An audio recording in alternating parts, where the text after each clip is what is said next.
아모스 3장. 이스라엘 자손들아, 여호와께서 너희에 대하여 이르시는 이 말씀을 들으라. 애굽 땅에서 인도하여 올리신 모든 족속에 대하여 이르시기를, 내가 땅의 모든 족속 가운데 너희만을 알았나니 그러므로 내가 너희 모든 죄악을 너희에게 보응하리라 하셨나니, 두 사람이 뜻이 같지 않은데 어찌 동행하겠으며 사자가 움킨 것이 없는데 어찌 수풀에서 부르짖겠으며 젊은 사자가 잡은 것이 없는데 어찌 굴에서 소리를 내겠느냐. 덫을 땅에 놓지 않았는데 새가 어찌 거기 치이겠으며 잡힌 것이 없는데 덫이 어찌 땅에서 튀겠느냐. 성읍에서 나팔이 울리는데 백성이 어찌 두려워하지 아니하겠으며 여호와의 행하심이 없는데 재앙이 어찌 성읍에 임하겠느냐. 주 여호와께서는 자기의 비밀을 그 종 선지자들에게 보이지 아니하시고는 결코 행하심이 없으시리라. 사자가 부르짖은즉 누가 두려워하지 아니하겠느냐.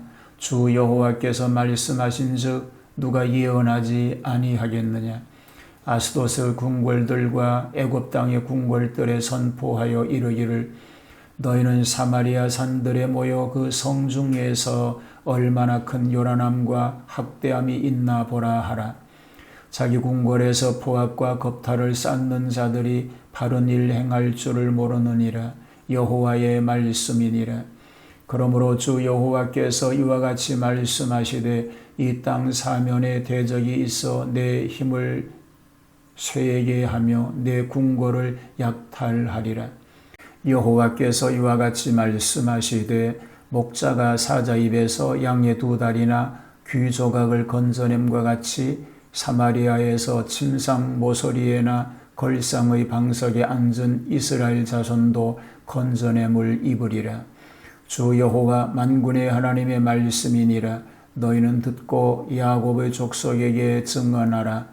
내가 이스라엘의 모든 죄를 보응하는 날에 베들의 제단들을 벌하여 그 제단의 뿔들을 꺾어 땅에 떨어뜨리고 겨울궁과 여름궁을 지치리니 상하궁들이 파괴되며 큰 궁들이 무너지리라. 여호와의 말씀이니라. 아모스 1장과 2장에서 여러 나라의 죄를 책망하며 예언했던 선지자는 이제 선민은 이스라엘을 집중적으로 다루어 예언하게 된 사실입니다. 그들이 하나님의 유일한 까닭이기 때문인 것입니다. 자, 아모스 3장은 이스라엘의 운명을 얘기하고 있습니다. 하나님의 벌을 반드시 받게 된다는 예언이 1절로 8절의 말씀입니다. 내가 땅의 모든 족속 중에 너희만 알았나니의 말의 뜻은 유독 이스라엘 백성만이 하나님의 백성으로서 특별한 은혜를 받은 것을 말합니다. 알려져 있다는 것은 특별히 택하신 일을 가리킵니다. 그러나 은혜가 많으면 많을수록 책임도 역시 크고 많습니다. 책임은 언제나 특권에 비례하기 때문인 것입니다. 그러므로 내가 너희 모든 죄악을 너에게 보응하리라고 경고하였습니다. 그들은 이렇듯 특별한 은혜를 받았음에도 불구하고 범죄함으로 반드시 징계되는 것입니다. 이 사실은 오늘의 우리 성도들에게 있어서도 큰 경계가 됩니다. 의롭지 못하면 동행할 수 없음같이 하나님과 동행하기 위하여 마음이 일치되어야 하는 것입니다. 사자의 소리와 같은 하나님의 말씀은 공연히 나온 것이 아니고 당당한 이유가 있어서 나온 것입니다. 성경 말씀은 온 세계를 진동시키는 거대한 말씀이니 이유 없이 임하였으랴라고 말하고 있는 것입니다. 이것은 이스라엘에게 재앙이 우연이 아니고 하나님께로 말미암음이니 저들은 하나님을 두려워하며 회개해야 된다는 뜻을 가지고 있습니다. 재앙이라고 하는 것은 우연한 것이 아닙니다. 그러므로 저들의 재앙을 선포하고 있음은 아모스 선지자의 예언을 업신여기지 말아야 한다는 의미를 가지고 있습니다. 재앙을 우연시하는 자들은 회개하기가 힘듭니다. 선지자는 자기의 예언이 하나님의 시키심을 준행하는 것임을 밝혀주고 있습니다.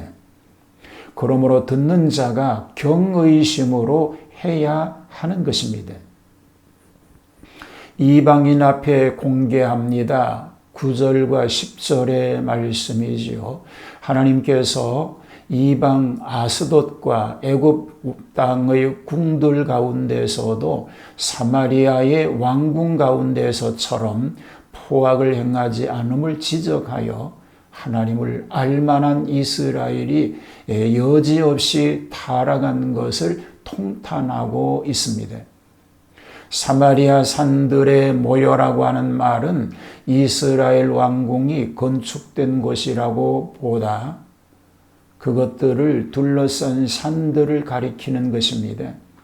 그 둘러싼 곳에서부터 그 도시와 그 궁궐 안에서 행해지고 있는 포악한 행위들을 잘 바라다 보라는 뜻에서 나온 말씀인 것으로 소개됩니다. 심판의 형벌은 곧 아수르의 내습이 되는 것이죠. 11절로 15절에서 말합니다.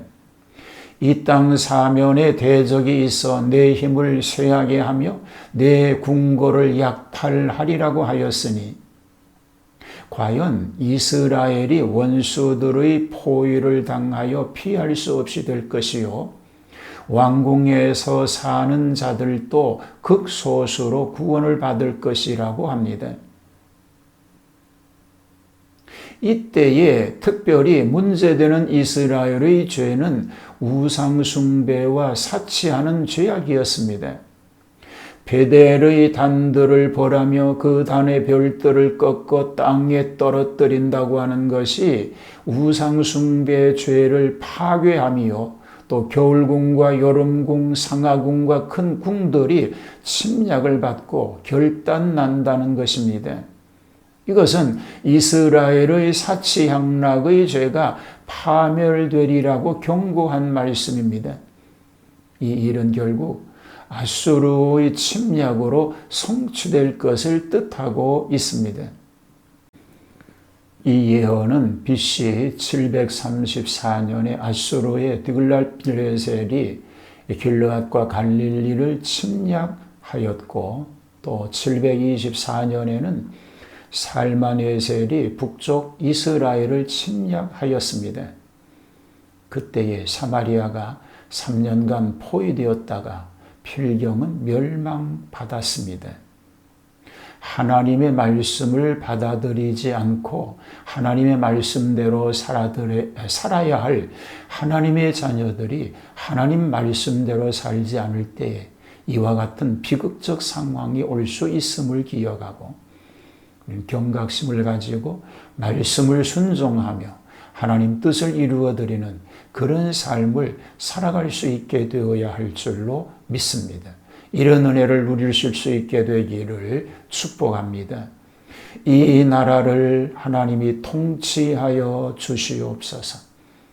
하나님이 특별히 이 나라에 큰 복을 내려주셨는데 받은 복을 하나님 영광을 위해서 쓰지 못하고 하나님 뜻을 거역하는 일이 있으므로 하나님의 진노가 임하지 않게 하여 주시옵소서. 악한 법을 만들려고 하는 악한 사람들의 생각을 무디어지게 하시고 온전히 이 민족으로 하여금 하나님 영광을 드러내는 그런 복된 민족만 되게 하여 주옵소서. 예수님 이름으로 기도하옵나이다. 아멘.